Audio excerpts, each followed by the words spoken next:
नमस्कार दोस्तों, स्वागत है आपका ऐसा न्यूज पर, जहां मिलती हैं तेज और सटीक खबरें, वो भी आसान भाषा में।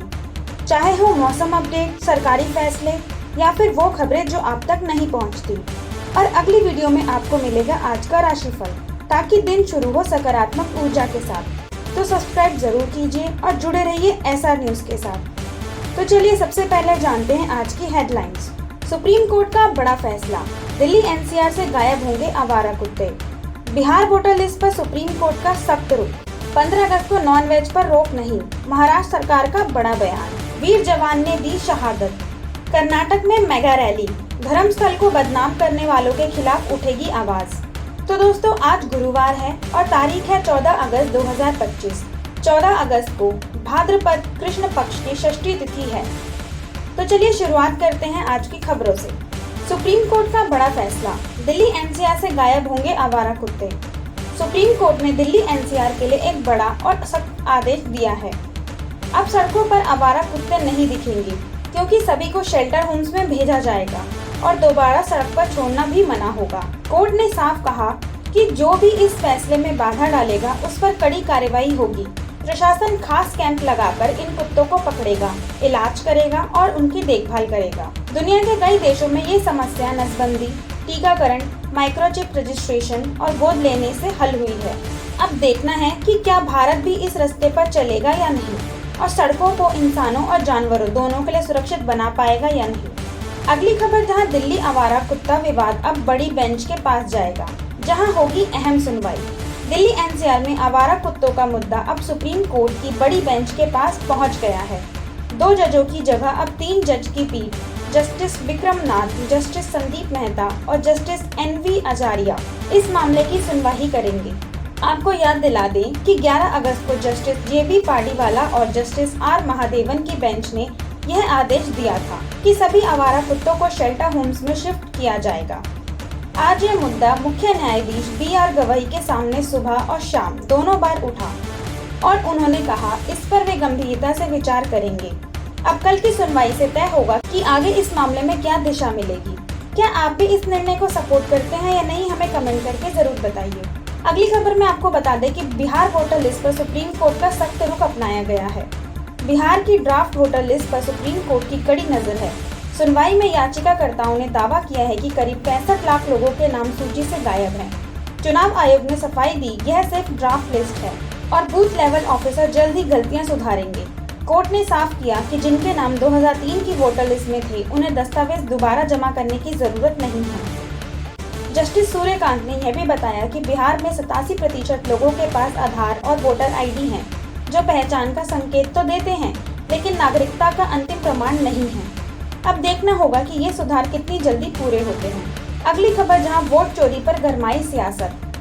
संसद में इस वक्त वोट चोरी का मुद्दा गरमा गया है। बीजेपी सांसद अनुराग ठाकुर ने कांग्रेस और विपक्षी दलों पर गंभीर आरोप लगाते हुए कहा कि रायबरेली, वायनाड, कन्नौज और डायमंड हार्बर जैसी सीटों पर फर्जी वोटर जोड़कर जीत हासिल की गई। उनका सीधा निशाना राहुल गांधी, प्रियंका गांधी, अभिषेक बनर्जी और अखिलेश यादव पर रहा और उन्होंने इनके इस्तीफे की मांग कर डाली। उधर विपक्ष चुनाव आयोग की प्रक्रियाओं पर सवाल उठा रहा है और बिहार में चल रही वोटर लिस्ट समीक्षा को लेकर चर्चा चाहता है। नतीजा ये है कि संसद में लगातार हंगामा और गर्मागर्मी अभी बनी हुई है। अगली खबर में आपको बता दें कि 15 अगस्त को नॉनवेज पर रोक नहीं होगी। महाराष्ट्र में 15 अगस्त को नॉनवेज खाने पर प्रतिबंध की खबरों पर अब सरकार ने पूरी तरह विराम लगा दिया है। मुख्यमंत्री देवेंद्र फडणवीस ने साफ किया कि इस दिन मटन या चिकन खाने पर कोई रोक नहीं है। उन्होंने बताया कि कुछ नगर निगम 1988 के पुराने आदेश के आधार पर स्लॉटर हाउस और मांस की दुकानों को बंद कर रहे थे, जिससे लोगों में भ्रम फैल गया। फडणवीस ने कहा कि संविधान हर नागरिक को अपनी पसंद का भोजन चुनने की आजादी देता है। डिप्टी CM अजीत पवार ने भी माना कि धार्मिक मौकों पर बंदी समझ में आती है, लेकिन 15 अगस्त पर नहीं। इसी बीच कल्याण और मालेगांव नगर निगम अपने फैसले पर पुनर्विचार भी कर रहा है। अगली खबर में आपको बता दें, LOC में घुसपैठ हुई नाकाम। जम्मू कश्मीर के LOC सेक्टर में पाकिस्तान मदद से हुई घुसपैठ की कोशिश को भारतीय सेना ने नाकाम कर दिया है। इस मुठभेड़ में हमारे एक बहादुर जवान ने मातृभूमि की रक्षा करते हुए शहादत भी दी।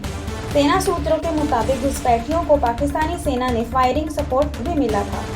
खराब मौसम का फायदा उठाकर घुसपैठिए भाग निकले, यह ऑपरेशन सिंदूर के बाद की पहली बड़ी उकसावे की घटना मानी जा रही है। फिलहाल भारतीय सेना पूरी तरह से सतर्क है और एलओसी को कड़ी निगरानी पर रखा है। हम अपने शहीद जवानों को विनम्र श्रद्धांजलि भी अर्पित करते हैं। अगली खबर, जहां ऑनलाइन बेटिंग ऐप केस में ईडी की पूछताछ हुई। पूर्व भारतीय क्रिकेटर सुरेश रैना आज प्रवर्तन निदेशालय के दफ्तर पहुंचे, जहां उनसे कथित अवैध ऑनलाइन बेटिंग ऐप से जुड़े मनी लॉन्ड्रिंग मामले में पूछताछ हुई। सूत्रों के अनुसार एजेंसी रैना से ऐप के संभावित एंडोर्समेंट फीस, कम्युनिकेशन से जुड़े पहलुओं पर सवाल कर रही थी। यह जांच 1xBet और पेरीमैच जैसे प्लेटफॉर्म से जुड़े मामलों पर केंद्रित था, जिन पर सरकार 2022 से अब तक 1500 से ज्यादा ब्लॉकिंग ऑर्डर जारी कर चुकी है। फिलहाल रैना का बयान पीएमएलए के तहत दर्ज किया गया है और आगे की कार्रवाई ईडी के निष्कर्षों पर निर्भर करेगी। अगली खबर, जहां कर्नाटक में होगी मेगा रैली। कर्नाटक के हबट्टी में इस रविवार एक विशाल प्रदर्शन होने जा रहा है। कई समुदायों के संगठन धर्मस्थल और धर्माशीष डी वीरेंद्र हेगड़े के खिलाफ चल रहे कथित बदनाम अभियान का कड़ा विरोध करेंगे।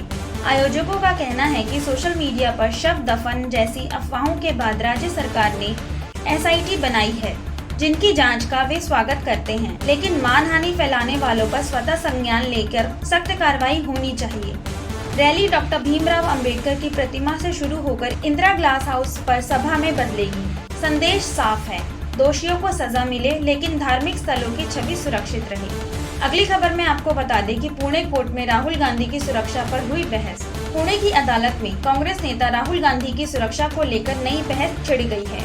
सावरकर मानहानि मामले में राहुल गांधी ने कोर्ट से कहा कि उन्हें नुकसान पहुंचने का खतरा है, क्योंकि शिकायतकर्ता नाथूराम गोडसे के वंशज हैं।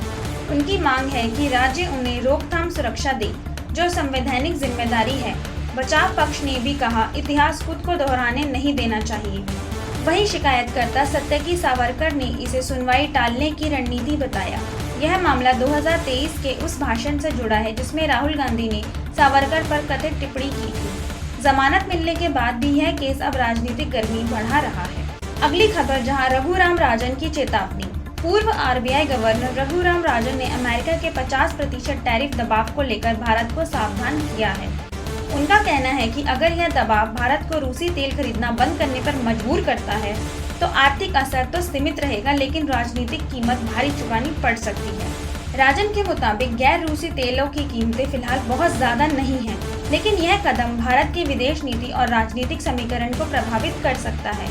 उन्होंने सुझाव दिया कि अमेरिका को सख्त आर्थिक कदमों की बजाय कूटनीतिक रास्ता अपनाना चाहिए, क्योंकि 50% टैरिफ न केवल भारत के लिए टिकाऊ है, न ही अमेरिका के लिए। अगली खबर में आपको बता दें कि गुवाहाटी में घायल हाथी का हमला हुआ। असम के गुवाहाटी के अमचांग जोराबत इलाके में एक घायल हाथी ने अचानक सड़क किनारे खड़ी कार पर हमला कर दिया। सूंड और पैरों से कार को बुरी तरह नुकसान पहुंचा, लेकिन गनीमत रही कि कार खाली थी, वरना बड़ा हादसा भी हो सकता था। घटना का वीडियो सोशल मीडिया पर तेजी से वायरल है।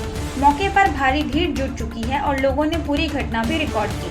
फिलहाल वन विभाग की टीमें हाथी को नियंत्रित कर अमचांग वाइल्ड लाइफ सेंचुरी के पास भेजने की कोशिश में जुटे थे। स्थानीय लोग दहशत में हैं और प्रशासन से त्वरित कार्यवाही की मांग भी की है।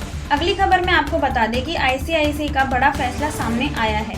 आईसीआईसीआई बैंक ने ग्राहकों की नाराजगी को देखते हुए सेविंग अकाउंट के मिनिमम बैलेंस नियम बदल दिए हैं।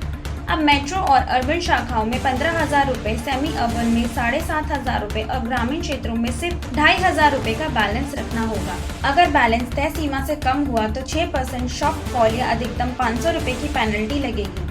बैंक का कहना है कि यह कदम हालिया विरोध और ग्राहकों की सुविधा को ध्यान में रखकर उठाया गया है। तो वीडियो में आगे बढ़ते हैं और चलते हैं अंतर्राष्ट्रीय खबरों की ओर, जहां अमेरिका में हिंदू मंदिर पर हुआ है हमला। अमेरिका के इंडियाना राज्य के ग्रीनवुड में BAPS स्वामी नारायण मंदिर के बाहर लगे मुख्य साइन बोर्ड पर तोड़फोड़ की गई। शिकागो स्थित भारतीय वाणिज्य दूतावास में इसे घृणित कृत्य की निंदा की गई है और तुरंत जांच के साथ सख्त कार्रवाई की मांग भी की।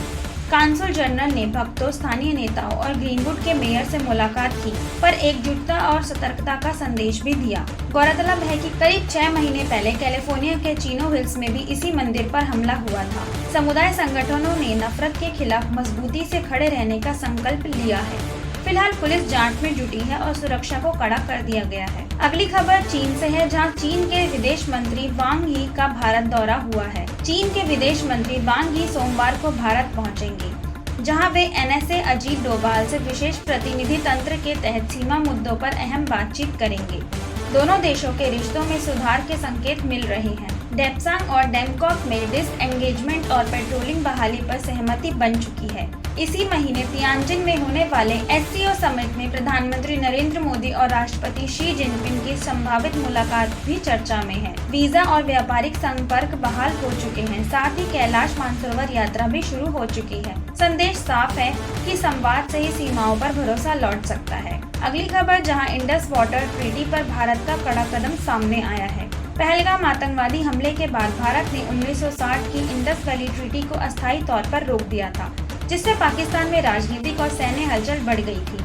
आर्मी चीफ असीम मुनीर ने बांधों पर मिसाइल हमले की धमकी भी दी थी, जबकि प्रधानमंत्री शहबाज शरीफ ने कहा, एक बूंद पानी भी नहीं छीनने देंगे। उधर भारत अंतर्राष्ट्रीय अदालत के अधिकार क्षेत्र को न मानते हुए पश्चिमी नदियों पर परियोजनाओं की रफ्तार बढ़ाने के संकेत भी सामने आ रहे हैं, जैसे चिनाब पर सावलकोट हाइड्रो प्रोजेक्ट और तुलबुल नेविगेशन प्रोजेक्ट। जल और कृषि पर निर्भर पाकिस्तान के लिए यह आने वाले समय में बड़ी चुनौती साबित हो सकती है। अगली खबर, जहां यूरोप की ईरान को चेतावनी दी गई है। ब्रिटेन, फ्रांस और जर्मनी ने संयुक्त राष्ट्र को पत्र लिखकर ईरान को सख्त चेतावनी दी है। अगर अगस्त के अंत तक उसके परमाणु कार्यक्रम पर कोई समाधान नहीं निकाला तो पुराने संयुक्त राष्ट्र प्रतिबंध फिर से लागू कर दिए जाएंगे। इनमें हथियारों, परमाणु उपकरणों और बैंकिंग पर कड़ी पाबंदियां शामिल होंगी। यूरोपीय देशों का साफ कहना है कि ईरान को किसी भी हाल में परमाणु हथियार बनाने की इजाजत नहीं दी जाएगी। हालांकि ईरान का दावा है कि यूरोप को ऐसा करने का कानूनी अधिकार नहीं है, लेकिन यूरोपीय पक्ष स्पैन पैक्ट प्रावधान के तहत कार्रवाई को तैयार है।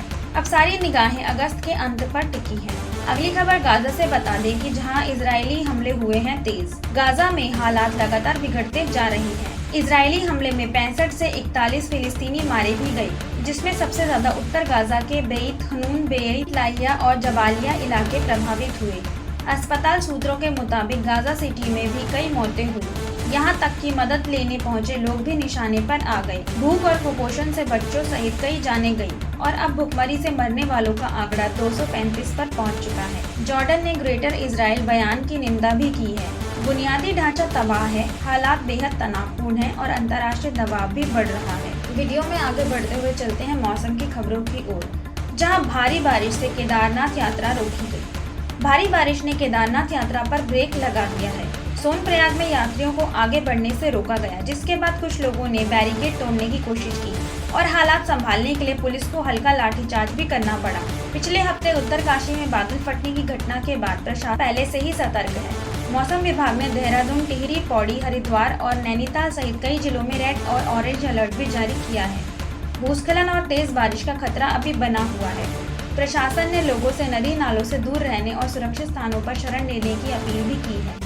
अगली खबर, जहां तेलंगाना में 72 घंटे का भारी बारिश अलर्ट जारी किया गया है। तेलंगाना में अगले 72 घंटों के लिए भारी से बहुत भारी बारिश का अलर्ट जारी किया गया है। मुख्यमंत्री रेवेंद्र रेड्डी ने सभी विभागों को 24/7 सतर्क रहने के निर्देश भी दिए हैं। GHMC क्षेत्र में बुधवार और गुरुवार को स्कूल में हाफ डे, जबकि शुक्रवार को पूरी छुट्टी रहेगी। IT कंपनियों से भी वर्क फ्रॉम होम अपनाने की अपील की गई है, ताकि ट्रैफिक कम हो। इरिगेशन विभाग बांधों और जलाशयों को लगातार निगरानी करेगा। प्रशासन ने लोगों से घरों में रहने, जल जमाव और निम्न स्थानों से बचने की अपील भी की है तथा आधिकारिक एडवाइजरी का पालन करने की अपील भी की है। किसी आपात स्थिति में हेल्पलाइन पर तुरंत संपर्क कर सकते हैं। अगली खबर में आपको बता दें कि दिल्ली से मुंबई, उत्तराखंड, हिमाचल तक मानसून अलर्ट जारी किया गया है। राजधानी दिल्ली में आज सुबह से लेकर पूर्वाह तक हल्की से मध्यम बारिश के दौर के साथ आसमान में बादल छाए रहेंगे। तापमान 33 से 35 डिग्री के बीच और नमी ऊंची नीची रहेगी। IMD के मुताबिक सुबह के वक्त बारिश की संभावना ज्यादा है। उधर मुंबई में मानसून पूरी तरह सक्रिय है, बीच बीच में मध्यम से तेज बारिश हो सकती है। तापमान 25 से 27 डिग्री और आर्द्रता ऊंची रहेगी।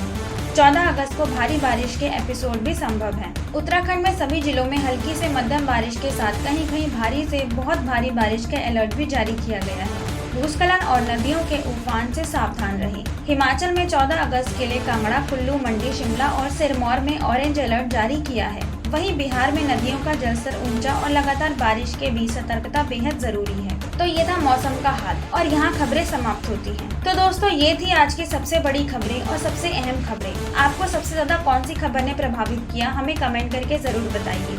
और अगर आपको वीडियो पसंद आया हो तो वीडियो को लाइक कीजिए, चैनल को सब्सक्राइब कीजिए और बेल आइकन दबाना ना भूलिए, ताकि ऐसा न्यूज़ की अगली ब्रेकिंग न्यूज़ सबसे पहले आप तक पहुंच सके। ऐसा न्यूज़ के साथ जुड़े रहने के लिए धन्यवाद। आपका समय शुभ हो।